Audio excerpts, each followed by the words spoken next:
You're listening to Cards to the Moon, a podcast about trading cards from both a collector and investor perspective. We hope you'll stick around for the ride as we take a deep dive into the state of the hobby, share some hot takes, hopefully some useful advice, and fun stories along the way. Hey guys, welcome back to Cards to the Moon.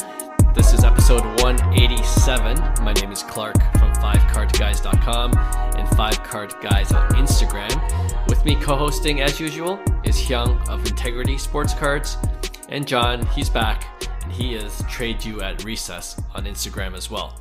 Okay, off the top guys, the new design for the 2024 Topps Series 1 baseball cards has been revealed. It kind of has this inner thin electric looking border, and it looks like the space between this inner border and the outer border is where you'll see the different color and patterns of the various parallels.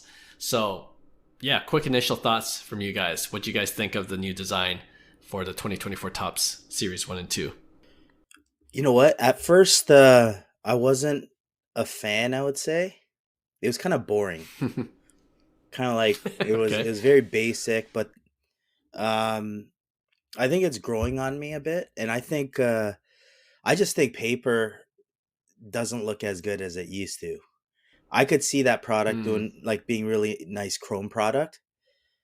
But I do like the Independence Day. I guess you guys seen the ID sample. I did. So that the last 3 years have been rough with paper parallels. So I would say overall, I wouldn't say I'm thrilled. Like I would say 2018 obviously was one of my favorite sets, period. 2019 was okay, but they had the full paper parallels. So that was kind of like the bonus. And then 2020 went downhill. 2021 got better, but not so great. 2022 I liked. 23 was okay with the picture on the side, I guess the bottom corner with their headshots. Yeah, so that was cool, but some of the paper parallels were kind of weak because it was just borders, right? So that was kind of my only knock on it, I would say. But yeah, like to me, I know over time, as long as the rookie class is strong, it should be kind of like dictated on that. So I think if the rookie class is strong and they'll have like nice rookies out of that set, I think it will become more iconic than it is. Sure. Good I can point. see that for sure. Yeah, that's a great point. If the rookie class is strong, at the end of the day, it won't matter anyways. But yeah, you guys know, like we kind of chatted before. Like I don't like it at all, and it just looks so cheap. I don't know. It looks like it's a cross between Topps Fire and Cosmic. I don't know. It's got this kind of like cheap vibe to it. Like, I mean, I was on record, and I know a lot of people didn't like last year's, but I was on record when that first came out. I loved it. I thought it was one of the better ones in a long time. So I'd imagine and this is such a drastic change from last year's design, because last year was that classic white border, went back with like that retro, like the Tony Gwynn era of Topps, like the 84 or whatever that year was. Right. So I think I'm a bit of an old head, so it spoke more to me. So I think whoever liked last year's is probably going to hate this year's, and whoever is kind of on board with this year's probably were the ones that hated last year's. So I could understand, but not a fan of this year's. Okay. I feel like I'm more with Hyung. Like it's kind of grown on me slowly. Even like the parallel when I saw the Independence Day, definitely better than last year. I think Yes. Yeah, I think Will in our chat group said it's better this year than last time. But I was gonna say like last year, that's a low bar. You know, it's just had stars. You don't even know that it's an Independence Day card. Right. Whereas this, you could kind of see the flag, you know? So yeah, it's way still better just on the year. border, but at least at least it's the actual graphic of the flag, right? Instead of just you got the stars red and dots stripes or red stars. Yeah. Yeah. Right. And what it reminds me of is like like the actual regular cards with the Rangers or the team name on the top right corner. It's like the open diner. Yeah, signs. the You know what I neon, mean? like Those the are like neon, bright neon neon diner. sign. Yeah. Yeah. But the So concerns, I'm not sure how. too, is like I was reading somewhere where they're mentioning how in order for that neon sign to pop, they needed to put a black border around it. But then that was kind of the concern is the chipping on black borders, how hard it is On the to top. gem. Yeah, on the top, right? Because it's dark on the top of the card and that fades to kind of like a white. So I don't know if It's that true. will affect grading. That's what people claim. So I'm just throwing it out there. It's valid. It's a valid point, I would say. The black borders, it might be tougher to gem, but modern cards shouldn't be True. tough to gem overall, in my opinion. Right. Yeah. Especially To be honest, if it's it's probably straight a out good of pack. Yeah. It's probably a good thing that What do you mean? of the 500,000 base cards of each player, only, a select thousand or a handful of them will get PSA 10s or that will gem. That'll probably make it better for collectability, for collector wise. So, Right. Well, I want to bring one more thing up about this. I don't know if you saw it, but for the ones that are the rookies, I guess there's a first card logo or like really? an indicator. Yeah, Like on the bottom. first chrome, like that first. Kind of like that. Yeah. But What? around like You can't kill that the team brand. logo. Hopefully it's something. I didn't see it though, but hopefully it's not Yeah. like the first Bowman. So the confusion is that like the Ellie de la Cruz card, it'll say first card, and one of the mock-up had it, one of the mock-up cards didn't have it. So we don't know if it's actual a thing, but I'm not sure how I feel about that, to tell you the truth. What's that all about? Like what's the purpose for it? Like I think it's part of the hobby is kind of like doing your research, finding out what cards were like that flagship type rookie card, that what, you know what I mean, instead of like Topps telling Right. you this is the first card, so it's like, it's marked. Yeah. I don't know if it's serving the purpose. I don't know. Yep. We'll see if it's a thing or if it's just a one-off. Yeah, I'm not sure how I feel about that either. Okay, well, I'm still gonna buy a box, probably. Absolutely. That has nothing to do with the design. Exactly. Yeah. So we'll rip a box open and then we'll put it up on YouTube. Okay, let's just move on now to hobby headlines. All right. Also just announced this past week from Topps is the 2023 Card of the Year, and I believe it was done by voting online. And the winner is the 2023 Topps Definitive Dual Autograph Baseball Card featuring Shohei Ohtani's autograph as well as Babe Ruth's cut auto. We did talk about this on a previous episode, and we got our thoughts on that. Before I ask you guys what you think of that being the winner, the other nominees were Anthony Volpe's MLB debut patch auto, right? We talked about that extensively as well. Tom Brady's gold inscription Bowman draft card, where he wrote, "If baseball doesn't work out, there's always football." We also talked about that in a past episode. And Shohei has another card in this category, and that was the Topps Now WBC card of him striking out Mike Trout, his former teammate. So first, do you agree with the final result, the final voting result? And if not, which one would you have picked? 100% agree based on that, because it was the year of Shohei. It's not like Volpe, had an MVP season or anything. You know what I mean? So for me, it kind of has to go to like the guy who dominated 2023. So for me, it's like, yeah, it'd be cool, collectible for Tom Brady or whatever, but Shohei did special things in 2023. So for me, it has to be along those lines. So two of those cards get disqualified, and then like the Babe Ruth cut, like, I mean, that's a pretty big card, right? So to me, it's inevitable. Right. Yeah, it's like there's no way Tom Brady fake Tom Brady card, because that's like Darren Fletcher. Right. Oh yeah, that's right. Oh, so disappointed. Darren Fletcher was a stud. Yeah, Toronto Blue Jays and Montreal fans know, Expos fans know, but yeah, that's Darren Fletcher's body. Yeah. That's like another episode, but I'm glad you brought it up. Yeah, a little surprised by that. Anyway, how about you, John? What would your vote have been for?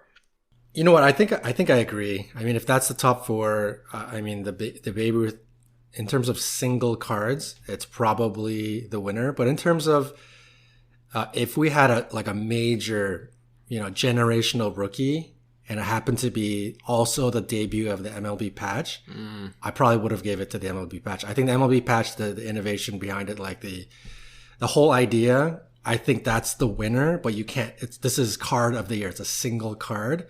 So yes, it's going to go to Shohei and Babe. That's completely fine. But had it been anyone, like a really, really superstar rookie, J-Rod, if it was J-Rod's year, or, if it was Acuna, like another Acuna type of sort of almost like a generational star, I think that one could have taken the cake. So, all right.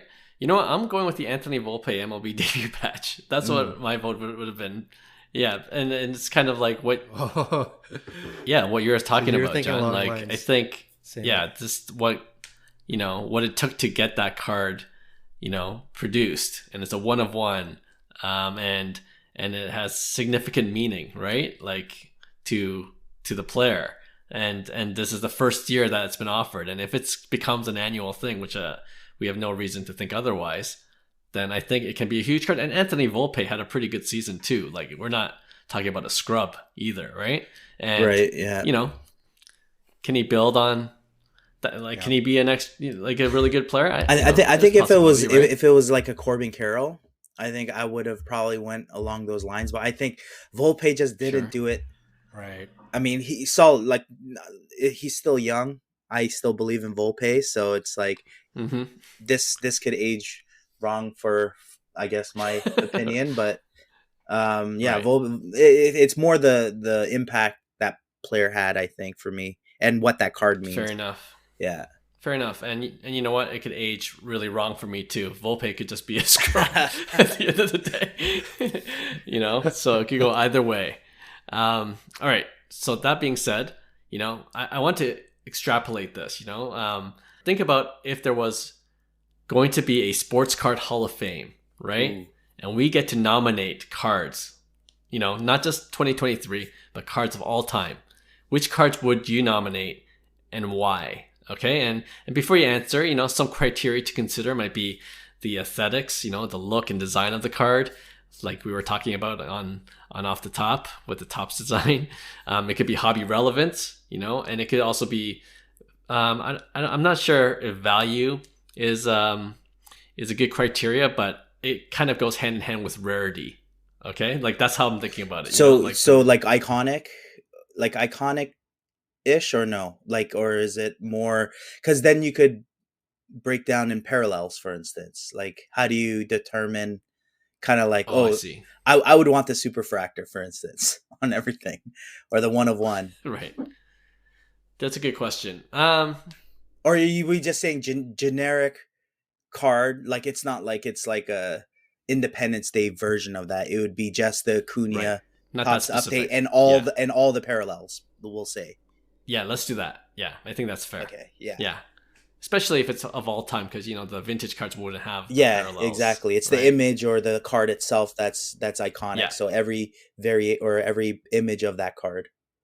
Yes, makes sense. Agreed. Okay. I think there you go. There's the nomination criteria.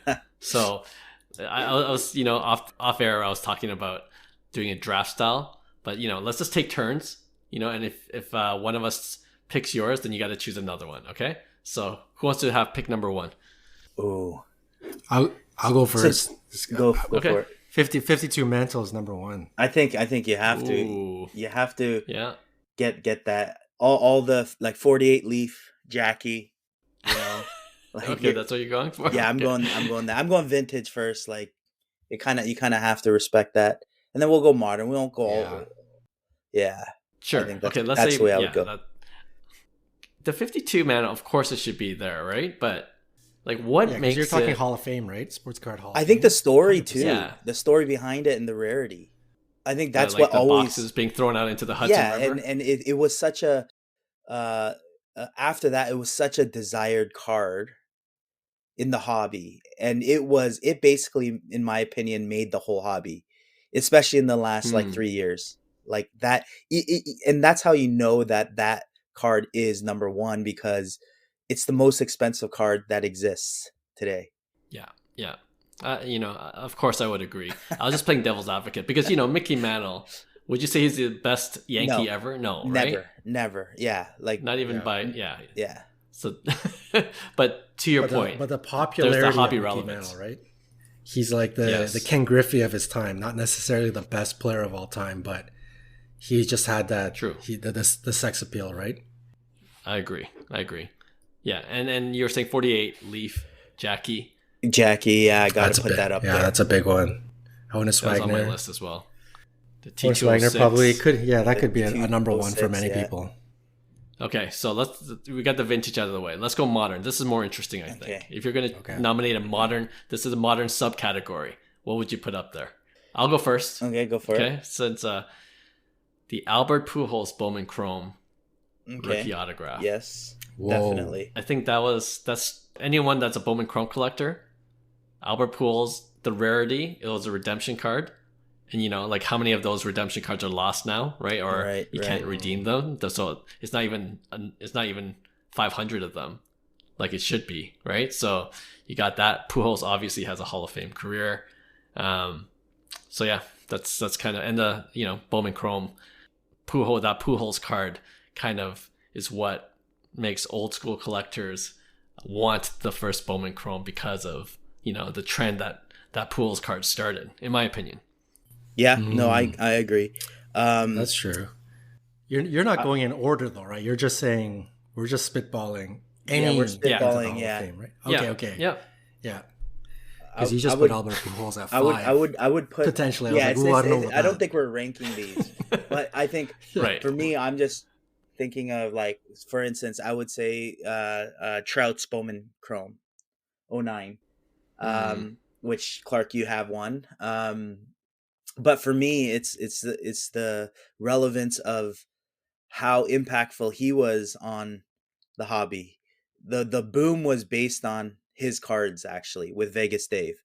You know what I mean? Like the record right. sales of the red and orange version of that card, and anybody who's come into the hobby, in the last 5 years knows that that was untouchable.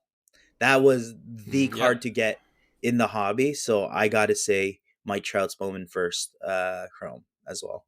I like that. I second it. John. For me, I gotta go. One of my top five all time iconic. It's an '86 Flair Jordan. How can you not pick that one? Right. Get the easy ones out of the way. You guys are for me. You guys are going. You're a little lower on the list, way down the list, but Yeah. knock We're off the top five we're not first. going in order. We're just throwing it out there. Yeah. The only knock with the 86 Fleer is this is the pop count, right?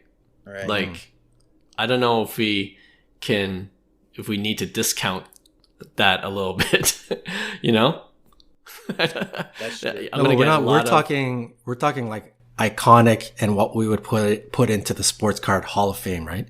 Yeah, and through rarity, Clark did mention rarity would play Rarity. a factor. Okay. Oh, I didn't realize you mentioned Rarity, rarity. scarcity. Okay. I would say, right? But I mean, like MJ would be an exception, right? Like You got to have MJ, even yeah. though Well, let's even we, though we it's should up put there. like Gretzky, MJ, like the Jeter foil, like Upper Deck '89. the goats, 80, the goats. those 89 are Upper those Deck, are all players. Ken automatic. Griffey. They're grandfathered in. Yeah. We're talking now. Fast forward. Who gets it next? Yes, yeah. This is good. Like now, it's like We're okay, making stuff all up those as are we go. I love grandfathered it. in. Yeah. This is like So we get the top 15, top 20 out of the way. I think there's a group in there, and then now we're talking a little bit later in the list. Yeah. yeah. It's like it gets harder then. It's a lot harder. right. I think there's a few out there though. Yeah, like what's one that you would nominate, but it might not get the votes. It might be like a 50-50 split. So, for example, let me throw this out there. This is like more ultra modern. The Luka Doncic Panini Prism rookie. Right. Like During the hype, like that yeah, was... yeah. That could be 50-50. I think it has to be in there. Absolutely. I would have I had think that so in too. my Okay. list. Yeah. Yeah. In terms of sports card Hmm. Hall of Fame, like to me, it's the backstory. It's like how iconic that card was and is, It was right? the card of It was like the coming card. out of And into the COVID era. yeah, Yes. and if you're talking about scarcity, yeah, if you have any of those parallels, you're gonna do very good with it, I think. I don't think Hmm. it's gonna be like long term. I think it's still gonna hold enormous amounts of value in terms of numbered cards if you're in it for the long game. So, like for me, yeah, Luca would have been in there for sure. But then Okay. you All could right. even put like NTs in there, I guess too, right? Um his NT That's true. and flawless Hmm. stuff. Like it's just like whoa, that stuff is like big time cards. Right. Now, Yeah, that's. would you guys put Billy Ripken's FF on there? I would not. Me personally, I would not. Yeah, I would draw the line there. Yeah. I Yeah. think Okay. It's a cool card. era cards were a thing of the '90s, and because they did parallels didn't wasn't even thought of yet. Era cards Right. were the scarcity. No name How Frank about Thomas. this? Oh, Same as Bill Ripken. I don't know. really? The no name? Error cards is kind of in its own category Yeah. for me. Like Right. I don't know if they should be in the Hall of Fame. I It'd think be like a it's more subsection so of it's all. Frank Thomas. He's the Hall of Famer, Yeah. right? So it's like This for is me, like it's like that. Yeah, like there's not the really card for Frank great Thomas. Frank Thomas cards out there. I would say He that's has one like of his. none. Yeah, But that like rewarding that mistake, rewarding. and then putting that in the Hall of Fame now. Uh, It's like, but it Well, Yeah. if you I don't compare it know. to Billy Ripken, though, like I'm just saying, it's like that's the difference. Is let's talk why someone like Frank Thomas would get in over Billy Ripken. It's not necessarily just an error card. It's Frank Thomas. He is a Hall of Fame. Billy Ripken. Understood. There's no baseball backing that FF card. Like absolutely not. right. Okay, how about that? With that said, if it was Cal Ripken with that FF card, just say Cal Ripken wrote Yes, Oh, I How would would. that it's be? Yeah, in. 100%. Oh, it's in for sure. Oh, absolutely. Yeah. That's a totally different that. story. Okay. Yeah, I see how you're thinking. yeah. Which, by the way, I think Cal Ripken's rookie should be in there somewhere. I got one for you guys. Okay. I'm gonna switch sports. 2001, SP Authentic, Tiger Woods, Auto. Oh boy. Oh, I I have don't know to if say I would. yes. Really? I don't know if I would. No. Just the you know why? Here, I'll explain why. Golf carts aren't really a thing. Okay. Like there are some big time golf carts, right? But like if I'm going to the Sports Card Hall of Fame, I'm like, what? Tiger Woods, okay, that's cool, but it's a Sports Card Hall of Fame. It's not a Golf Hall of Fame. Right. So I'm saying, I don't think it makes the cut. Ooh. No, it's automatic for me because it's like following what you're saying. It's Sports Card Hall of Fame, but I think you're isolating strictly the hobby. This is still sports, bottom line. So if we're talking Sports be Card Hall good. of Fame, I think the GOATs and the best card of the GOAT is in automatically, like we were just saying. Tiger Woods, Tom Brady, no matter how much you think it's saturated or whatever, Ken Griffey Upper Deck 89, like the GOATs are in. So Tiger Woods, pick a card. It's going to be the 2001 SP Authentic Auto. It has to go in. It might not be like an iconic card. Not, sports card people will not understand it, but maybe general sports fans, they'll know about 86 Fleer Michael Jordan rookie, and they might know about Ken Griffey. They might obviously not know about Tiger Woods Auto SP Authentic 2001. But you have Tiger's going in there 100%. No question. Okay. I can understand that. I think there's like a mix of, let's say the top 50, right? I think there's going to be a mix of 20 to 25 like all-time GOATs, and then 20 to 25 all-time sports cards. Like Honus Wagner, I don't think people would say he's an all-time GOAT, but he's an all-time sports card, right? So I think that's Huge kind of hobby relevance, yes. in my mind, that's how the top 50 is formed in terms of like Hall of Fame if we were ranking. I like this. We should start a committee and actually get this going. You know what I mean? Like, let's pitch it out there that we should have a sports card Hall of Fame. I don't know where it would be, and probably somewhere in the States. But I think it'll be cool. Maybe Topps can get behind it. Fanatics can get behind it, and then we can visit it one day. Oh, I have one more. Shohei Ohtani, 2018 Superfractor, the pitching. Yeah, I was gonna say Shohei's something. Would you say Bowman Chrome? Yeah. Sorry, Bowman Chrome. Yes. Pitching Superfractor. I had that in there. How about if you could only choose one Shohei card? Would that be it? 100%. It has to be the Bowman Chrome. 2018 Bowman Chrome. It has to be the pitching one. Pitching. Yeah. Yes. Agreed. 100%. Or the okay. the Congiato. Ooh. How many did he sign? That's interesting. It was like, I don't know. He does have a couple of Bowman right? Chrome. Yeah. That has got to be one of the sickest cards. I know. Oh, I would love to have it. The Upper Deck Exquisite with the white border and then the Congiato. Oh, nice. Very good. Very sweet. That's a good one. I think Shohei is like Luka. I think you could put him in the 50-50 category. Totally understand if you put him in the list. Totally understand if he's not on the list. He's a 50-50. Right. Mm-hmm. Nice. Any last minute nominations? I'm trying to think. I'm sure there's a lot that we're missing, but people are probably shouting. People are shouting on there. What about Acuna Sapphire? I think there's better cards. Would that make top 100? That would make my top 100, but I just think that card is amazing. One of the best modern sports cards, period. Like, just period. Okay. Yeah. Visually appealing. Yeah. Visually appealing. The set rarity, the iconic image, how good he is. You know, I mean, there's so many things that make that card so special. And like a lot of Acuna collectors, I promise they'll agree. But a lot of people, I feel like a lot of newer people that came into the hobby,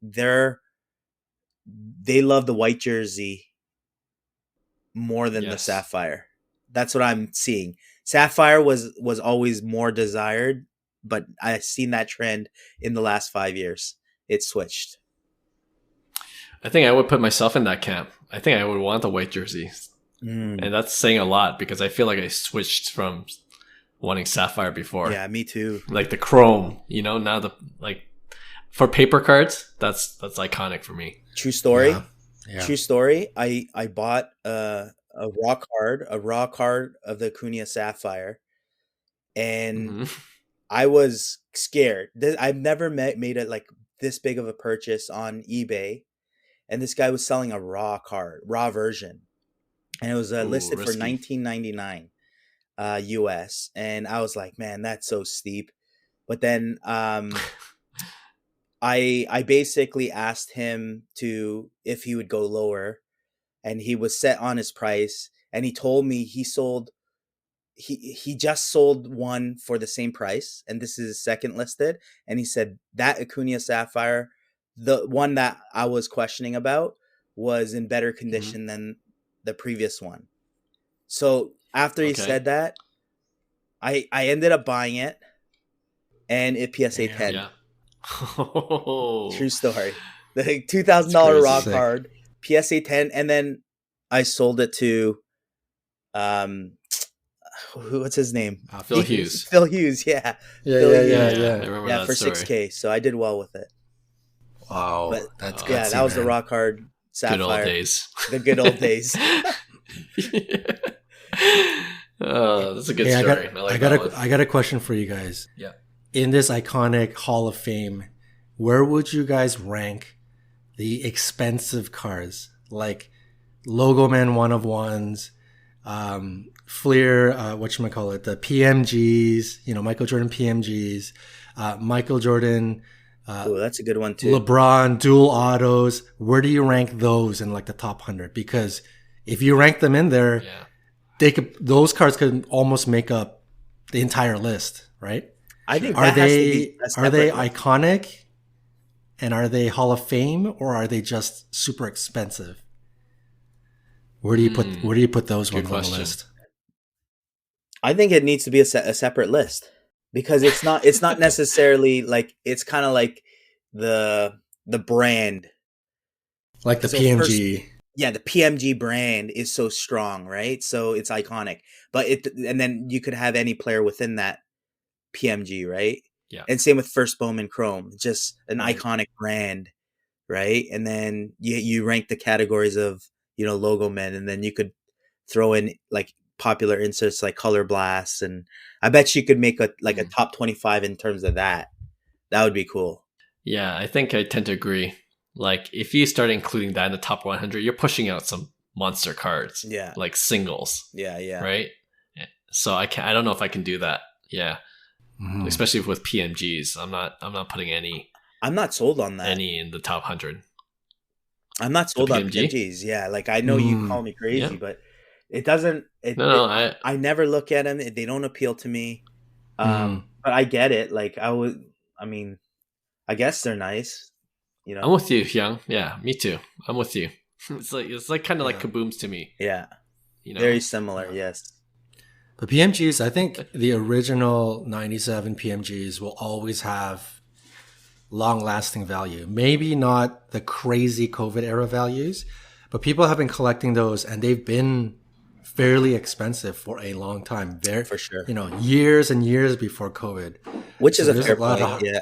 Yeah, there's a lot of hardcore collectors for the 97 set. There's a lot of hardcore collectors for like EX credentials, like some of those rare 90s inserts. So there is a crowd for that. So I think, Oh, absolutely.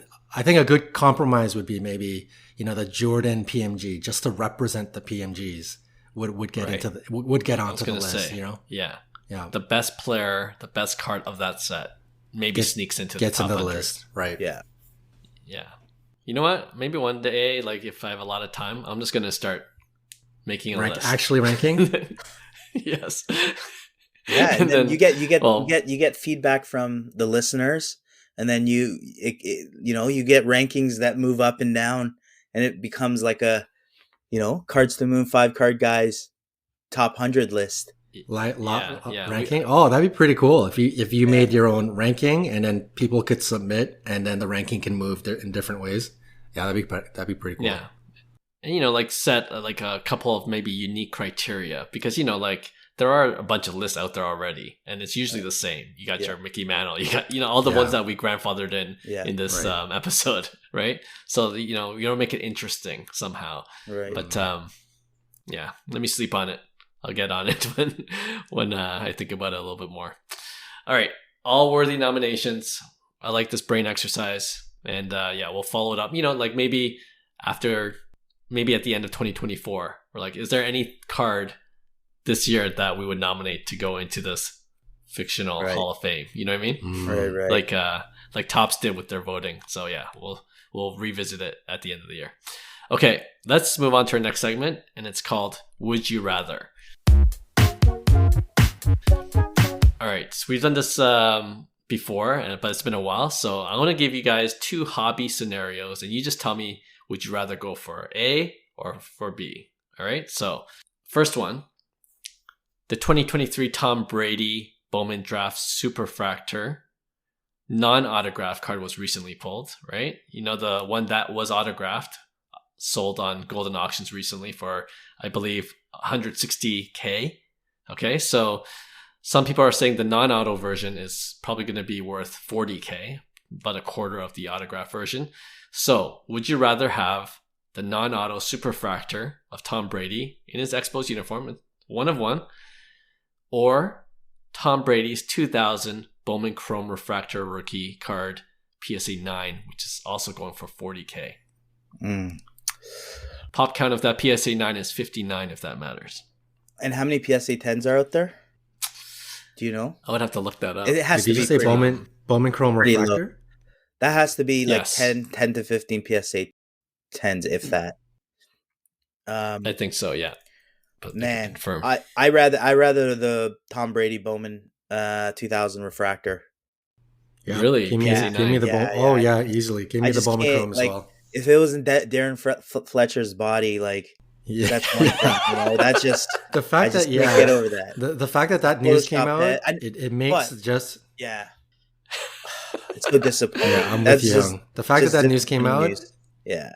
yeah, I totally. mean, what's the It just difference is, with the King Griffey Upper Deck 1989? Yeah, His hat was but that's photoshopped. the What's thing. it? Like, a lot of rookie cards are photoshopped. That's what we have to Right. realize. But I think for me, it's like the manufactured scarcity again. You're going along the lines of that, where it's the true 2000 Bowman Chrome, like, refractor. Like, that's a big time card, and it will always Yeah. be more iconic than the Montreal Expos Tom Brady, produced in 2023.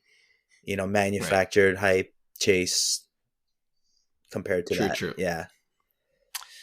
Yep. It's going to be a sweep, but I'm sure there's people out there that would choose the non-auto superfractor. I'll put that poll up there once this episode comes out. We'll see what people say. The PSA 10 version, refractor version of the 2000 Bowman Chrome, there's 7 of them. Pop count 7. damn. FYI. And the last sold price was $336K for that one early last year. Okay, let's go with the second would you rather question. If you had to destroy one of these subsets, okay, or one of these sets, would you rather destroy all Kabooms or all downtown cards? Ooh. Ooh. Man. Will might yell at me for here. I'm personally more of a fan of the downtown cards, to be honest. I do like downtown, so I'm gonna say gotta get rid of the Kaboom. Sorry. Ooh, okay. I think, yeah, this is pretty close because the Kaboom has the anime feel. It's got eye appeal. It pops really nice. I think that's what makes it really popular, similar to Color Blast. But if I were to pick the two, I think downtown is just maybe not as eye appealing for some of the cards, but it's just cooler for collectors because it has imagery of their city, and Toronto would be like CN Tower, things like that. I think that's just such a cooler concept for a card for collectors. So yeah, get rid of the Kaboom, keep the downtown. Wow. Okay. I'm not a huge Kaboom guy. I was just mentioning that, but I'm destroying all the downtowns, and that's I love downtowns too. The home field advantage when I collect it. That kind of reminds me of downtown a little bit, right? So I like the design of it better than Kaboom's, but not all downtowns are created equal. There are some really horrific ones, and I think one of them, I don't know if it's Anthony Richardson, who plays for the Indianapolis Colts, it has a random dinosaur in the background. Like, why? A dinosaur roaming behind these buildings, and it's just when I first saw it, I thought it was a joke. I thought someone made it up because it looked so bad. But then when I looked it up on eBay, it's actually a real card. So there's some really bad downtowns. So the QC on downtowns aren't the same across the board, is what I'm saying. Whereas Kaboom is Indianapolis all Kabooms look the same. Is Indianapolis known to have the most dinosaur bone discoveries in the United States? Is that why there's a significance? There must be some kind of significance, no? They had to dig. Sorry. Shout out to Indianapolis, but any indie listeners maybe can message us, DM us. What can we find about Indianapolis? Dinosaur bones. I don't even know how you thought about that, John. That is crazy. I mean, okay, even if that's true, John, right? The dinosaur looks like, it's a cartoon dinosaur. Why? Right. You know what I mean? It's make it look real at least, So anyway, downtown's got to go. Okay.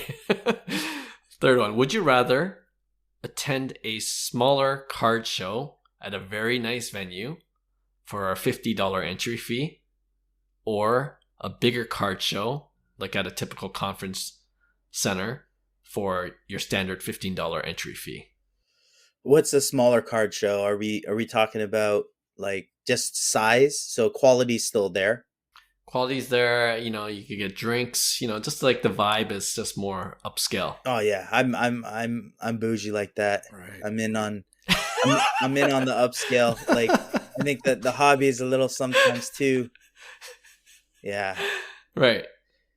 $50 and you just Give you me the pay for VIP experience, that kind of thing. Yeah, Okay. absolutely. All right. Fair. I want to see the grails. Right. John. Oh, that's tough. I no, give me, as much as I would love the experience, at least try it out. $50 is pretty steep, because for perspective, right? Like $50 is not, it's fine. Like if you're getting drinks and, for the value and the experience, I'm sure it's completely fine. But I'm there to go trade cards and buy cards. I don't want to pay a $50 entrance fee. Just give me the raw, no frills, So give me the big show. That's what I enjoy the most about attending card shows. So yeah. I think I'm gonna go for the big show as well. I think it's part of the charm. The booth that never seemed to sell anything. That it just wouldn't be the same without those guys. So I'm going with the big show. $15. Yeah, that was easy. Okay, I had two more, but I'm gonna save one for my pick one, which is the next segment after this because I forgot to think of one. So the last one for this Would You Rather segment is: would you rather have a card? We're talking about utility, right? Which is the next cool thing in collecting sports cards. Would you rather have a card with the utility of meeting a pro athlete, or with the utility of attending a playoff game? Attending a playoff game for me. I think Okay. that's to me. Yeah, I would do that just because I think a lot of people will choose the other though. I think that I love that experience. I hope they do it that way. But me personally, I would pick a playoff game just because the experience. I would enjoy the game rather than meeting just an individual. I think. How about if it was Shohei? If it's Shohei, I'm in. Okay. Forget the playoff game. If it's Shohei Ohtani, I'm in. 100%. We get the I'm in. Dodgers World Series game. Okay. Okay. Now you're just Would you rather go to that Dodgers game World Series game or meeting Shohei? Oh man, you're killing me. Upping the ante. How long is this date with Shohei? 1 hour. Yeah, no, 30 minutes. If it's just a handshake. Yeah, then 30 minutes. Meet and greet. He'll sign a couple 30 things minutes. for you. No, 30 minutes not enough. I'm going World Series Dodgers. All right, fine. Wow. It was before you mentioned Shohei, I think it was easy because for us, older guys, you don't fangirl as much about meeting a player. I think for any young sports fan who idolizes Sidney Crosby or something, like that would be one heck of an experience, right?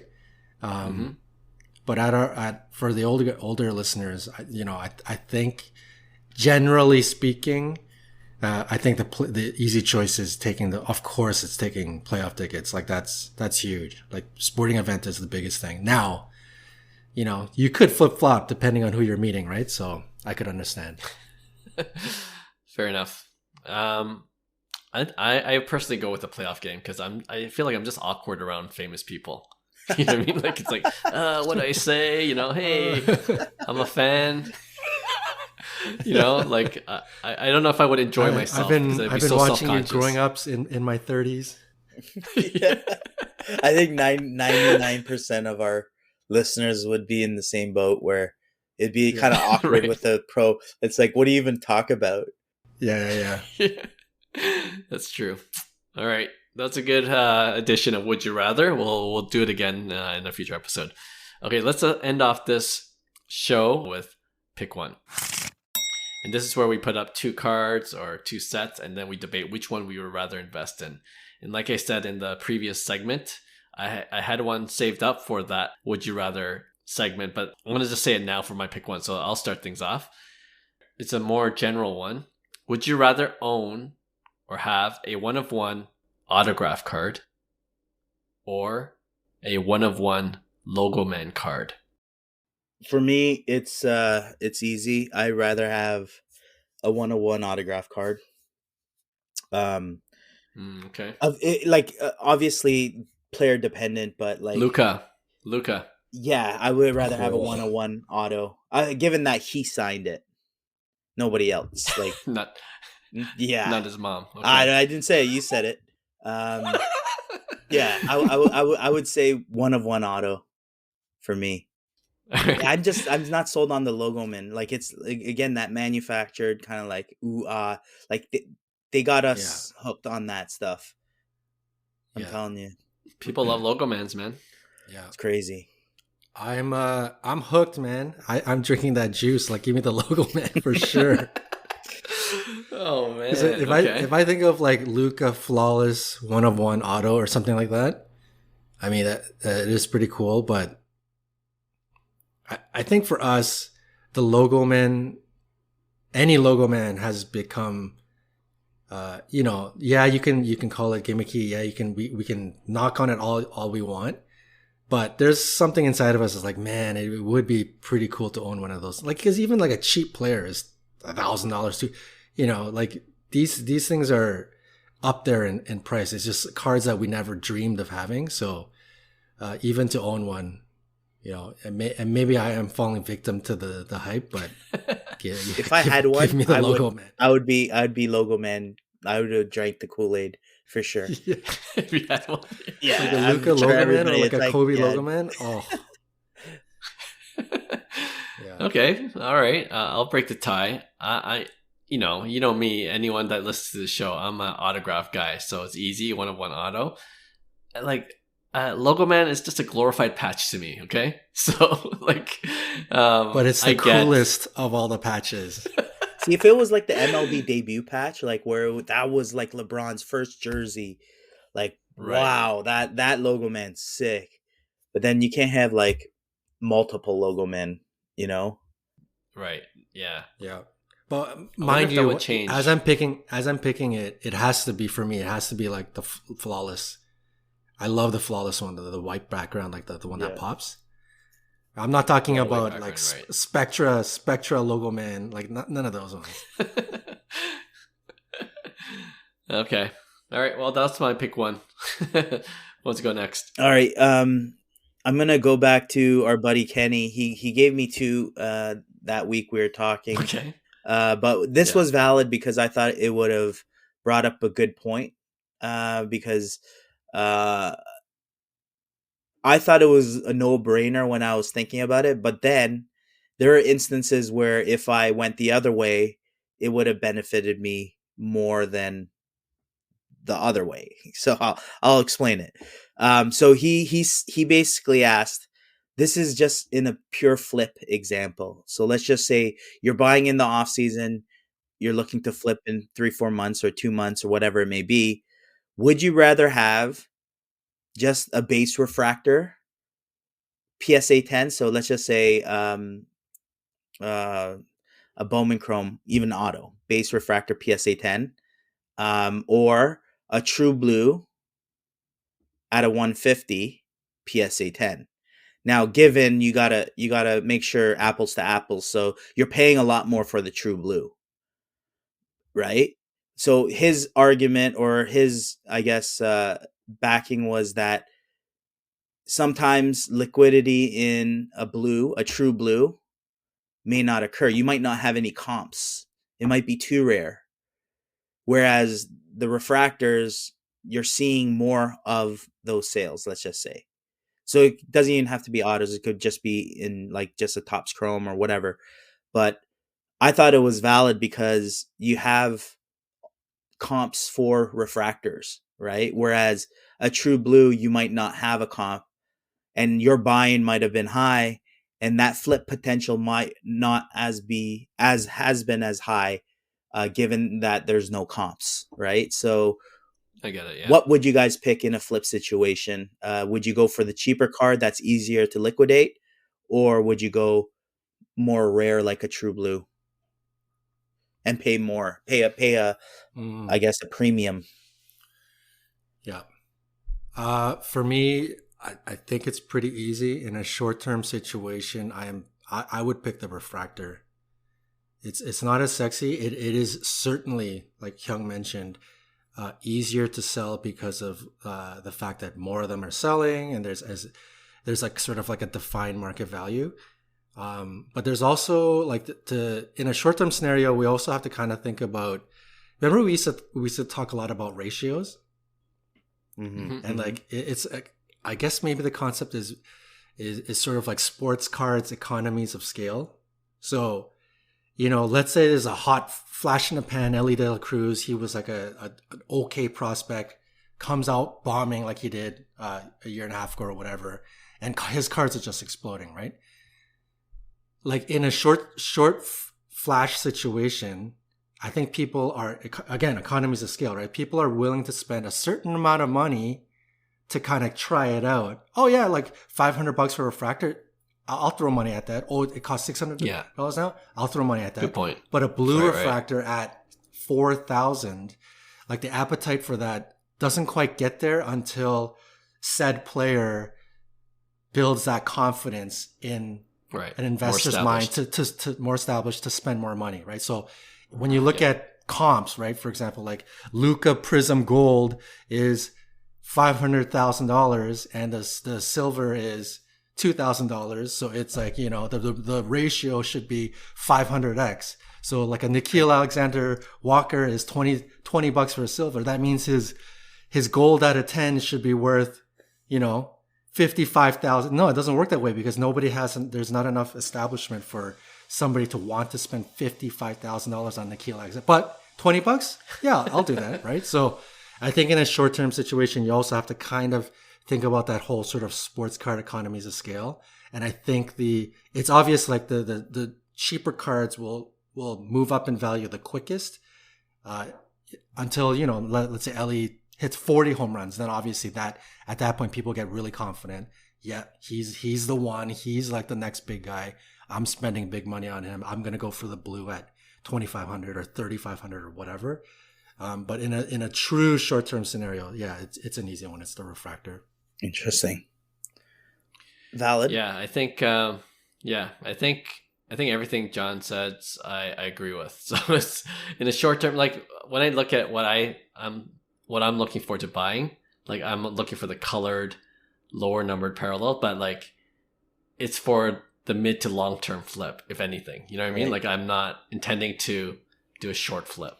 Right. So, and it's to John's point, it's players that I believe in for the longer term, So for the short term, I guess the ceiling might be lower, obviously, right, with the lower price point, but I think there's, way you can still make profit, with these quick flips. Yeah. So I'm also going with the refractor, especially with that short term kind of condition. Yeah, I think a lot of it has to do with the buy-in price as well. Because if you're getting a really good deal on refractors pretty cheap, but people are paying premiums for true blue color, I think the buy-in obviously is gonna take in a factor. But I agree with you guys where if it's strictly for a flip, and I know I'm gonna flip it, and it's just money making process, and I want to guarantee that money.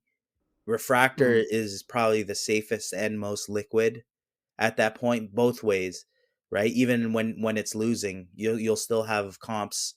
If in a bear market and you have a rare card, you don't even know what to sell it at. People are gonna lowball you even more than the current comps of a refractor, right?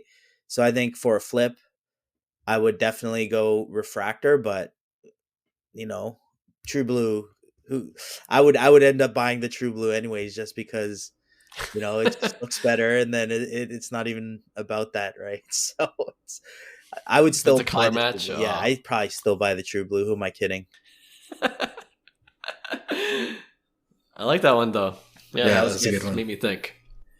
Okay. All right, Johnny. Mine is actually along the same theme. So we're going to go investment only.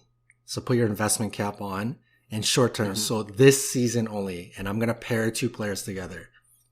Would you rather for this season only, investment wise, so a short term flip, Vladdy and Corbin Carroll or J-Rod and Tatis? Wow. Which side would you pick?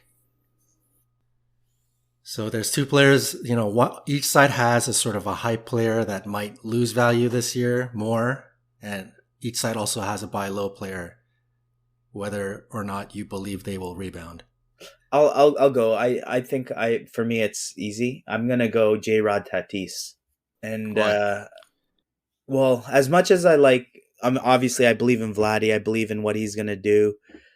Corbin Carroll too, like he's a heck of a player. But for me, I don't see the ceiling I see with guys like J-Rod and Tatis. Like I literally think these guys are gonna be like the next like superstars, right? So I think Vladdy has a chance. I think Corbin Carroll is gonna be solid, but I don't think on the levels of Tatis and J-Rod. And I think Tatis's price is so down that there's a good chance that, if he pans out and he does well, that, and we don't know the future of how people are going to react to the whole PEDs and stuff like that. I know it's been tough for guys like Barry Bonds, but we could also say we never know when Barry Bonds cards are going to pop. You know what I mean? True. This guy was one of the greatest hitters of all time, period. If not the greatest hitter of all time. Like I will say Barry Bonds is the greatest hitter of all time, period. So, that's the type of players I really like. And I think it's more sided with guys like Tatis and J-Rod, even though J-Rod's prices are probably higher, but same with Corbin Carroll. I think his might be a little inflated. And then Vladdy's on the other side is probably pretty cheap, right? So, I'm gonna go Tatis, J-Rod. And Tatis had a pretty good season, right?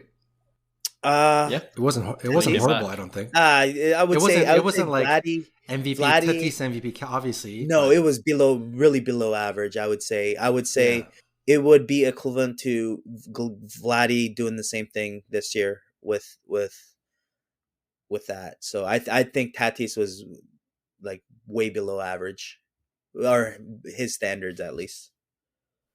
Right. I was gonna say like it was decent. Same thing with Vladdy, but you're expecting way more from both if you're in those the players. 700s in OPS, like that's a really bad season for these guys. Like you need them in the 900s. Yeah. Good point. Well, for me, it's like, it's almost like a fantasy thing, right? Like when I'm looking to trade or like what's a better value, I always go for who has the best ceiling. And for me, that's J-Rod right now. Like I'm so bullish on J-Rod. I'm always looking at his prices, but they're pretty high still for what I want to pay for it. But I think J-Rod could take the next step, like I think he's that kind of player. And then, you have Tatis as a kicker, like Hyung mentioned, he's so low right now that even if he gets somewhat close to his, his dominant season, 2-3 seasons back, then that could pop, right? So I think I'm going to go with the J-Rod Tatis side. Yeah, for those reasons. And plus, I'll say this. I invested in Vladdy and I thought last year would be the season where he just pops, and I just can't get burnt 2 years in a row. And of course, this is going to be his MVP season, right? Yeah, yeah. Totally. You know it. Yeah. You heard it. I sold it too. 3 Torontonians not even about to. Yeah.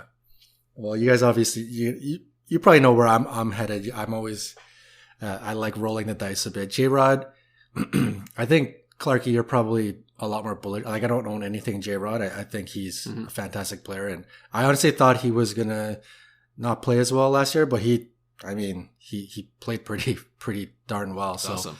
Yeah. I just think J-Rod has the most risk for his card to correct of the 4, even more, right? If he has another like solid season, I could see his card just going down and correcting.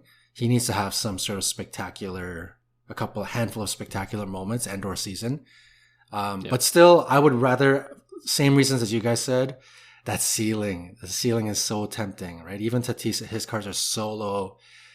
There's a lot of people because of the PEDs. That's like a hard no. They're like completely off Tatis, swearing at him and just, but I'm not of that camp. I'm still a Tatis fan, and I hope it'll still be fine, but I feel like Tatis kind of reminds me of Ja Morant.